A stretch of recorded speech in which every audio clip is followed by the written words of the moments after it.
कृतं नरं चैव नरोत्तमं देवी सरस्वती व्यास ततो जयमुदीरयेत् नष्प्रायसु अभद्रेषु नित्यं भागवत सेव्या भगवती उत्तमा श्लोके भक्ति भवति नैष्टिकी कृष्णाय वासुदेवाय देवकी नंदनाय च नंद गोपकुमाराय गोविंदाय नमो नमः। मुखं करोति वाचालं पंगुलंघते गिरिं यत्कृपातमहं वन्दे परमानन्दं माधवम्। श्री चैतन्येश्वरं श्री गुरुदीनतारिणं।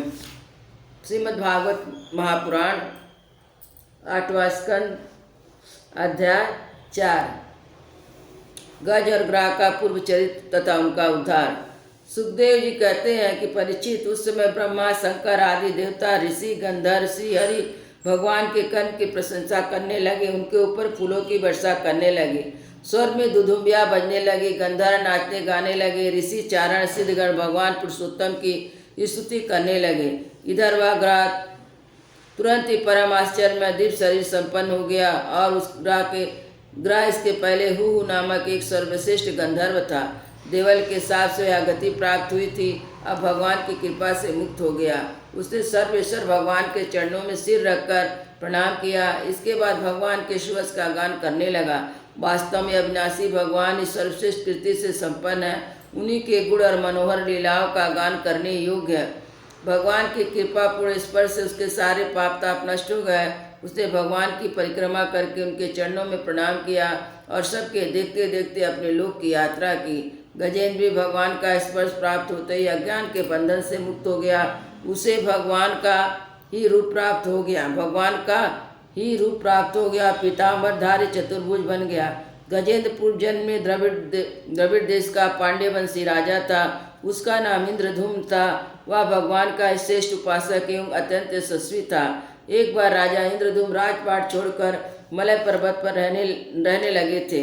उन्होंने जटाएं बढ़ा ली थी, तपस्वी का वेश धारण कर लिया था। एक दिन स्नान के बाद पूजा के समय मन को एकाग्र के मौन व्रती होकर सर्वशक्तिमान भगवान की आराधना कर रहे थे। उसी समय दैव उस परम यशस्वी अगस्त मुनि अपने शिष्य मंडली के साथ वहां पहुँचे। उन्होंने देखा कि प्रजा पालन गृह अतिथि सेवा आदि धर्म का परित्याग करके तपस्वियों की तरह एकांत में चुपचाप बैठकर उपासना कर रहा है। इसलिए राजा इंद्रधूम पर क्रुद्ध हो गए। उन्होंने राजा को शाप दिया, इस राजा ने गुरुजनों से शिक्षा नहीं ग्रहण की है, अभिमान बस परोपकार से निवृत्त होकर मनमानी कर रहा है। ब्राह्मणों का अपमान करने वाला यह हाथी के समान जड़ बुद्धि है, इसलिए इसे घोर अज्ञान में हाथी की योनि प्राप्त हो। सुखदेव जी कहते हैं, परीक्षित शाप और वरदान दोनों में समर्थ अगस्त मुनि इस प्रकार शाप देकर अपने शिष्य मंडली के साथ वहां से चले गए। राजा इंद्रधूम ने यह समझकर संतोष कर लिया कि यही मेरा प्रारब्ध था। इसके बाद आत्मा की विस्मृति करा देने वाले हाथी की योनि उन्हें प्राप्त हुई। परंतु भगवान की आराधना का ऐसा प्रभाव था कि हाथी होने पर उसे भगवान की स्मृति हो आई। भगवान हरि ने किस प्रकार गजेंद्र का उद्धार करके उसे अपना पार्षद बना लिया। गंधर्व सिद्ध देवता उनकी इन लीलाओं का गान करते हैं। पार्षद रूप गजेंद्र को साथ लेकर गरुड़ पर सुहाग और अपने अलौकिक धाम को चले गए। कुरुवंश शिरोमणि परीक्षित मैंने भगवान श्री कृष्ण की महिमा तथा गजेंद्र के उद्धार की कथा सुना दी।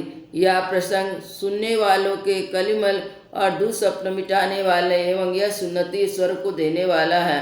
इसी से कल्याणकामी दुजगण दुस्वप्न आदि की शांति के लिए प्रातःकाल जागते ही प्रवृत्त होकर इसका पाठ करते हैं। परीक्षित गजेंद्र की स्तुति से प्रसन्न होकर सर्वव्यापक एवं सर्वभूत स्वरूप श्री हरि भगवान ने सब लोगों के सामने उससे यह बात कही।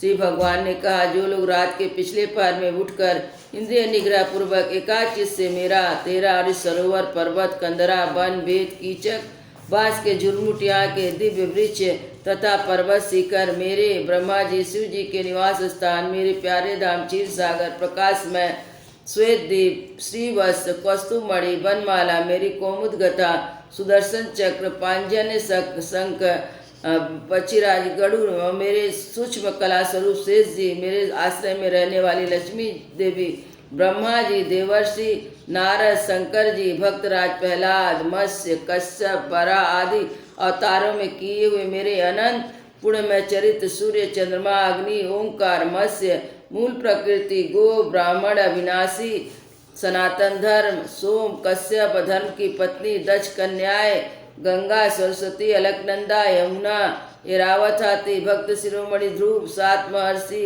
पतिव्रता स्त्री, पवित्र कीर्ति, 7 ब्रह्म ऋषि, पवित्र कीर्ति, नल, युधिष्ठिर, जनक आदि महापुरुषों का स्मरण करते हैं और समस्त पापों से छूट जाते हैं, क्योंकि सब के सब मेरे ही रूप हैं। प्यारे गजेंद्र, जो लोग ब्रह्म मुहूर्त में जग कर तुम्हारी की हुई स्तुति से मेरा स्तवन करेंगे, मृत्यु के समय उन्हें निर्मल बुद्धि प्रदान दान करूंगा। सुखदेव जी कहते हैं, परीक्षित, भगवान श्री कृष्ण ऐसा कहकर देवताओं को आनंदित करते हुए अपना श्रेष्ठ शंख बजाया और गरुड़ पर सवार हो गए। वृंदावन बिहारी लाल की जय, अयोध्या श्री राम लला की जय।